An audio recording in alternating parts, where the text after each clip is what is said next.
Hi guys, my name is Amanda Vertel and I'm here to present why urgent care centers are absolutely crucial in reducing emergency room wait times.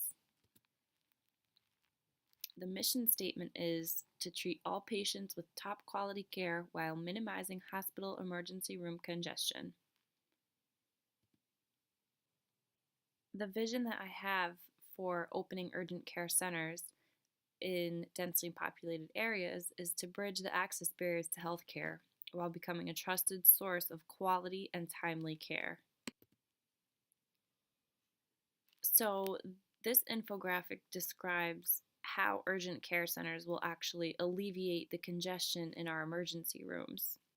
The addition of urgent care centers will help to bridge access barriers among people that have no insurance or insurance that doesn't cover enough.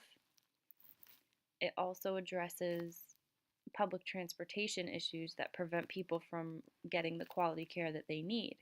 When people go to the emergency room for something that's not an emergency, it takes away the time that truly emergent patients need to get whatever they have treated. A quick diagnosis could mean the difference between life and death for someone that's in the emergency room for chest pains, for example.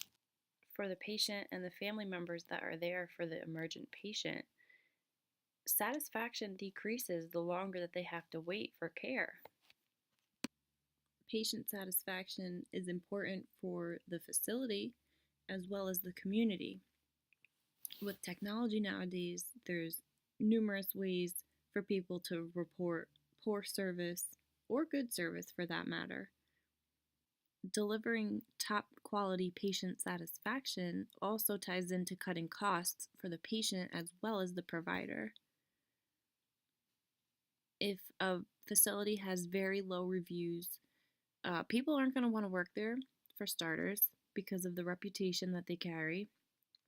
Doctors and other staff members want to work somewhere where they feel like they're actually making a difference. They don't want to work somewhere that has all terrible reviews and poor funding due to those reviews.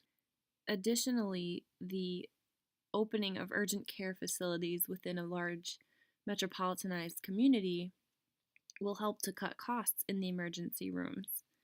Emergency rooms have to take patients. They can't turn people away. And with the addition of urgent care facilities, it gives people another option of how to get care. If people seek care at an urgent care facility, not only is the wait time shorter for them, but it also decreases the wait time that people must wait in the emergency department. If people don't pay their bill at the emergency room, the hospital has to pay for that. That's their expense. However, if they seek care at an urgent care center, there's typically a copay that will assist in covering whatever supplies that they used, time. There's some reimbursement there. Finally, the addition of urgent care facilities will help to establish a healthier community in the sense that parents won't need to take off work to take their children to the doctor. They could take them before work or after work, which is typically outside of normal business operating hours for primary care physicians. It gives people an alternative of care that they normally wouldn't have besides a primary care physician, which operates typically 9 to 5, or the emergency room, which the bills would be astronomical, and parents may not even decide to take their children there due to the fact that it's so expensive. Urgent care facilities offer a different route of care that's affordable and easy to access. A way to analyze if urgent care facilities are successful would be to compare the amount of expenses that emergency rooms had before the addition of the UCs and after the addition of the UCs. Theoretically, they should be significantly reduced, and patients can be surveyed as well about the time that they spent in the facility. These surveys should be conducted prior to the urgent care openings and after the urgent care centers have opened. That way, there's something to compare there, and the more people that are surveyed, the better likelihood that more accurate data will be received. With the success of any business comes external factors and internal factors. Internal factors of success require a dependable staff and accurate data entry. That is super important to identify patients' medical needs, to prescribe the correct dosage of medications, have the correct addresses for billing and payment information, and everything must be accurate. If something is inaccurate, it jeopardizes the reputation of the facility, it jeopardizes the patient satisfaction, and it jeopardizes the patient's recovery. External factors are something that need to be looked at prior to opening the actual facility. The location it's crucial to the success of any business, but especially an urgent care center. There must be zoning approval, first of all, by the city. The amount of foot traffic and car traffic must be significant enough where people see it on a regular basis, so that way, if they do get sick or they do have an urgent matter that's not emergent, they know that they can go to this place, that there's an urgent care center there. The visibility is so important as well. There must be ample parking, and there should be a close proximity to public transportation, and it should generally be in like a main area, like a main road or downtown. There also, most importantly, must be a big enough demand for this additional healthcare facility. If there's not a demand, people aren't going to use it, and it will be a waste of money. The financial impact that urgent care facilities can have on an emergency department include reductions in accounts receivables, reduced frequency in supply ordering, and reduced expenses in the emergency room in general due to the distribution of care.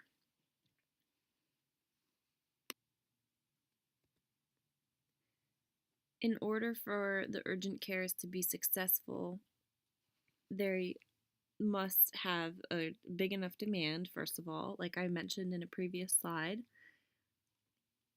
and the location must meet basic requirements, including accessibility to public transport and good visibility from roads and sidewalks. You want people to start thinking about this place. You want people to know where it is, because if they do have themselves in a situation where they need care, you want them to think, okay, I can easily get here. I can easily park. I know where it is.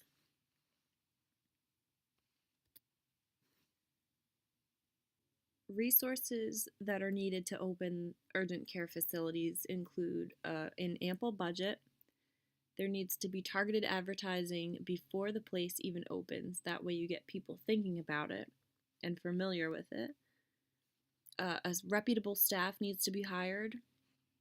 Certified doctors, qualified nurses, preferably people with experience, because that will help the general flow of when patients start coming.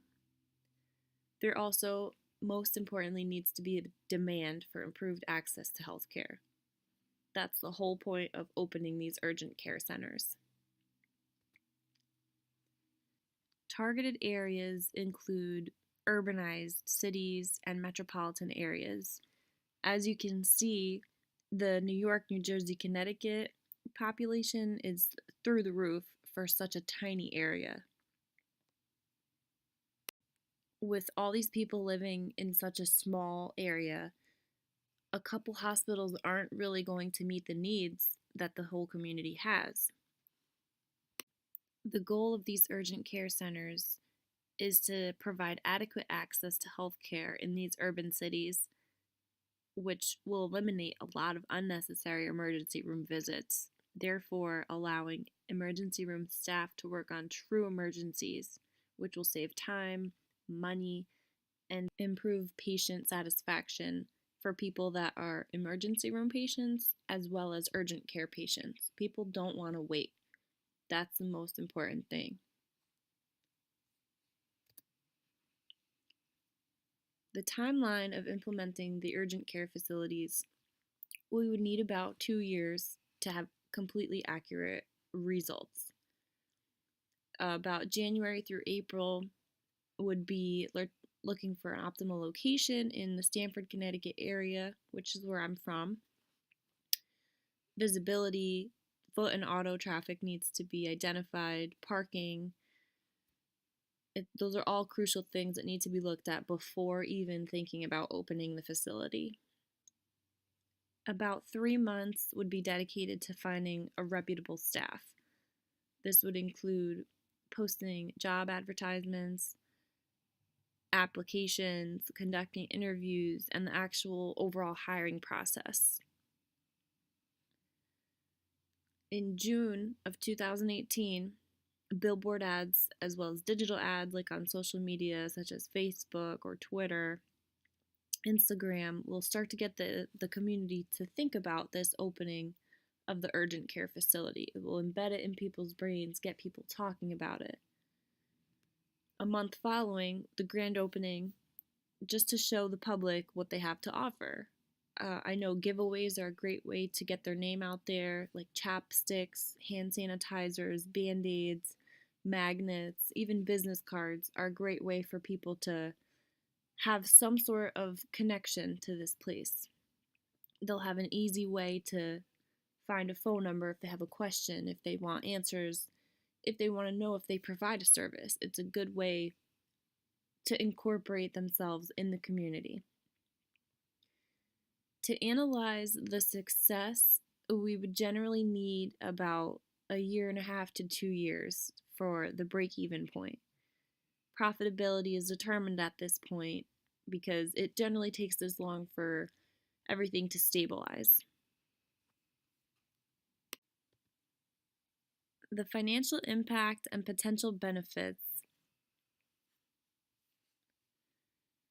Various startup costs, including build out, equipment, supplies, startup services, employees, and other miscellaneous things.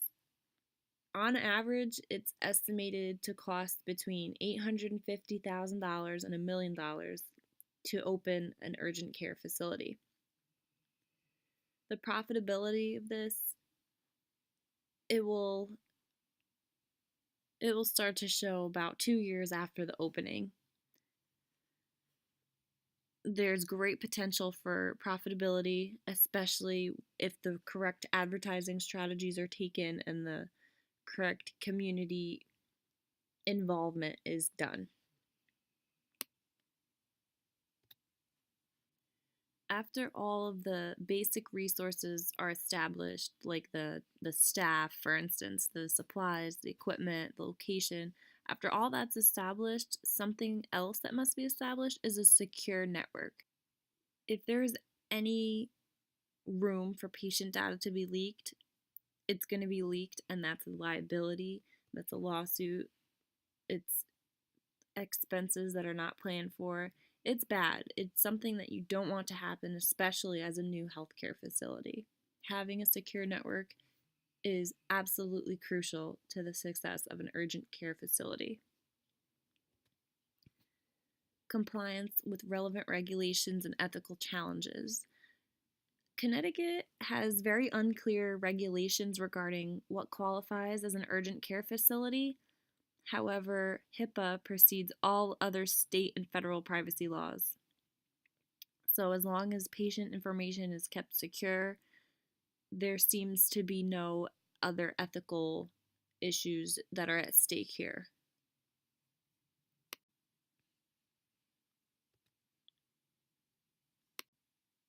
My communication strategy would be to take out print ads on billboards that are facing main highways and busy streets, public transport both in trains, in buses, as well as at the train stations and the bus stops.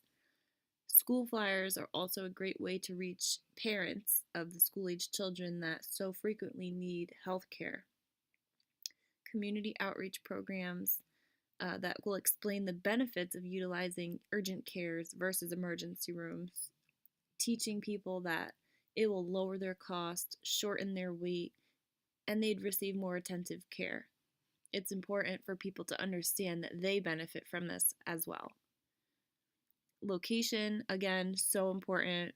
Ample parking, public transportation, close proximity to things that people use on a daily basis, like grocery stores and schools. That's a great way to expose themselves and provide ease of access. Another way to get the communication to the community out there would be to partner with schools, partner with grocery stores, advertise to the customers that already frequent the area. They're already here, they're already doing stuff. It's a great way to get exposure.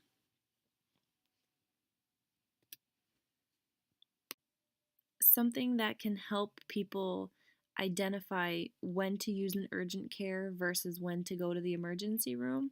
It's a simple little infographic, really. These can be posted outside of the emergency room. It can be posted outside of schools. It could be incorporated in the print ads. This way, people are already familiar with what constitutes an emergency room visit. We want to eliminate unnecessary emergent care situations. If something can be treated at an urgent care facility, we much rather people know that that's where they should go. Another way to eliminate emergency room congestion would be to partner with the urgent care facilities and provide referrals for non-emergent patients. There should be communication, and maybe there should even be some type of transportation that's offered. Targeted advertising is also, again, very important. Social media is a great way to get exposure. Billboards, anything that will explain the benefits of the services to the community with simplified dialogue it's a great way to get people to know about these urgent care centers, get people talking, get them to understand how they benefit them. People want to benefit from things. Keeping people informed with real-time signage seems to be a great way to get people thinking in real numbers. They want to see how this has affected their community that they live in. Getting involved with the community at community fairs, providing free flu shots, it's a great way to just get their name out there, get established, get their reputation starting out positive. Flyers given out in school, it's a great way for parents to stay connected with services that their children will frequently need, including like flu shots, immunizations, as well as additional places for them to take their kids when they have a sports injury or a minor infection that's so often contracted in public schools.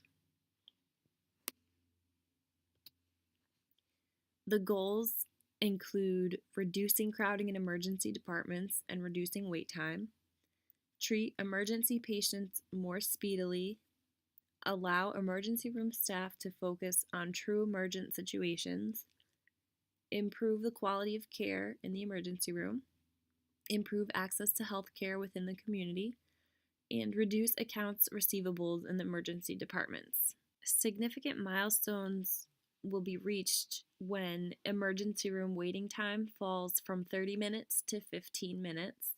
That's a 50% reduction in wait time. When patients no longer seek care in the emergency room for situations that are more appropriately handled at the urgent care facilities. Another milestone would be when the amount of unnecessary accounts receivables is less prevalent, relating to cases that are not emergent and more primary care centered. When 75% or more of emergency room cases are truly emergent situations. When these milestones are hit, we will know that the urgent care facility is a huge contributor to the success. Measuring progress would include noting a decline in non-emergent cases in the emergency departments, reduced emergency department wait time, reduce accounts receivables in the emergency department, and a reduction in supply expenses. Improvements will be noted in patients' perceived quality of care and the accessibility to healthcare itself. The information will be gathered from patient surveys and emergency staff questionnaires relating to the efficiency since the addition of the UCs. Comparing previous emergency room wait times to current wait times after the addition of the UCs is also a great way to determine how much these urgent cares have affected the efficiency of the emergency rooms.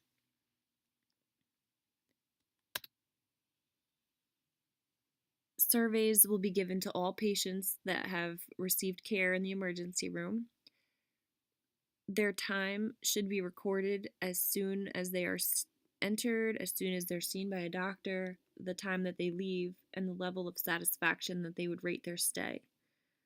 These times are to be analyzed to compare to before when the UC was opened and to continue to see if it continues to reduce the wait times. The survey results should be analyzed on a monthly basis at minimum to determine if the wait times are steadily reducing, if they're leveling out. It's a good tool for people to use to see what they're doing right and how they can improve. Another way to note the success of the addition of the urgent cares is to note the number of accounts receivables that the emergency departments are opening. The reduced amount, it means successful implementation of the urgent care centers was done. Prepaid mailers are a good way to reach out to the community with surveys on their view of access to health care since the addition of the urgent cares. And reviewing feedback by the community is crucial to know how they can better serve their clients, how they can better serve the population, and what they can do to better themselves and what they continue to do right.